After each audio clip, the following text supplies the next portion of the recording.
Tune it up, tune it up. Old Chinese song. Hey, welcome back. Now keep those calls coming in because we've got a 5-4 right now. Jimmy versus Mike. I don't know. Are you going to vote here, Mike versus Jimmy? Muzzy. Thanks a lot. Okay, now we have Grace Kiley, who is a psychoanalyst, and she's going to talk to us about some dream interpretation. Okay? Hi, Grace. It's nice to see you. How are you doing today?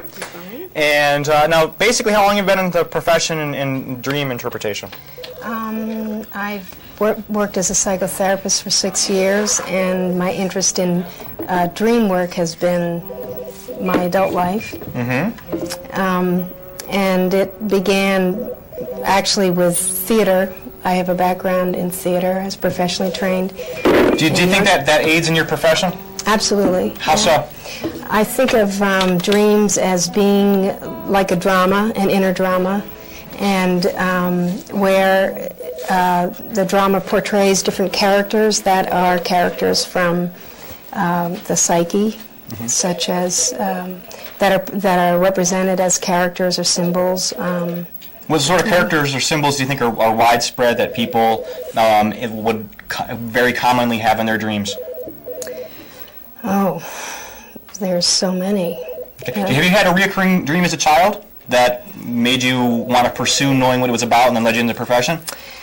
No, I think my initial interest was reading Carl Jung and hearing people in my family discuss Carl Jung and try to intellectualize about dream work, and that bothered me because I don't think of dreams as an intellectual commodity. I think of them as a creative commodity. So the way I work with dreams is working with them as a creative, as if they're a creative medium.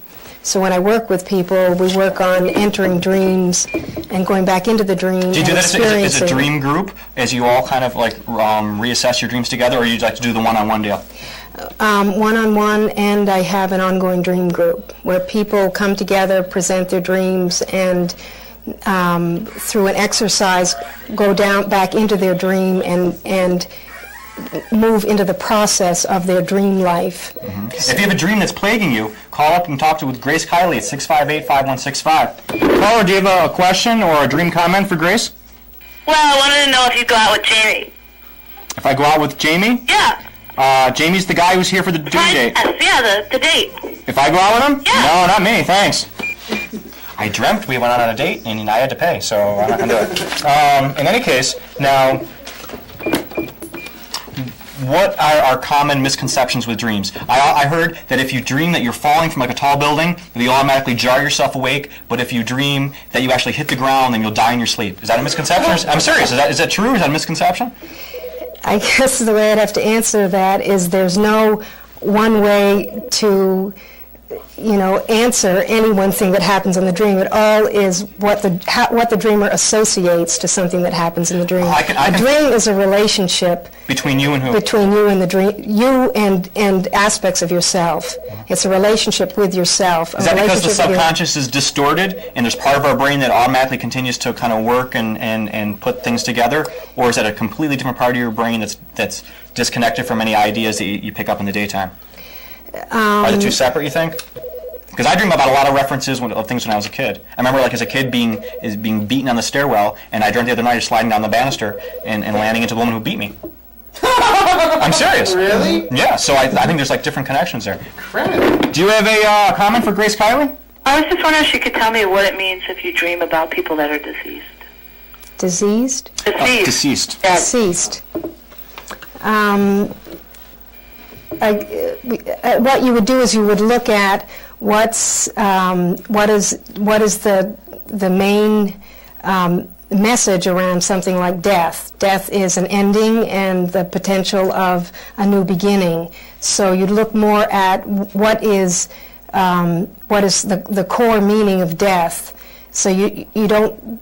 It doesn't mean one thing. It means something to you, depending on what your relationship is to the person, what your relationship is to something that you're dealing with, something that might be ending in a permanent way for you and therefore represented as a death in a dream. Does it matter that if you're dreaming of a deceased family member or a deceased friend, that if you're dreaming that they're with you here on Earth in some sort of setting, maybe you're sitting back watching celebrity bowling, or if you're up there in heaven and you're dreaming like walking through cloudy puffy stuff?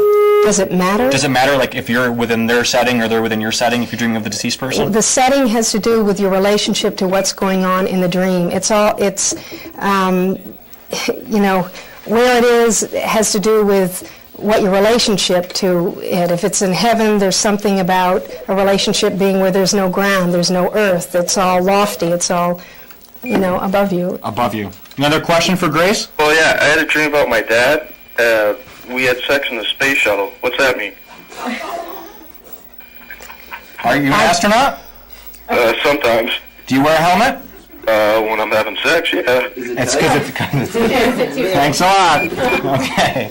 And now, in any case, now I fly in my dreams, and sometimes I fly really low and people are grabbing at my feet, and there's other times where I'm flying really high and I actually take people for rides and make quite a sum of money. So, is there a difference there between flying and being really good at it, and flying and you're trying to get up and you just can't?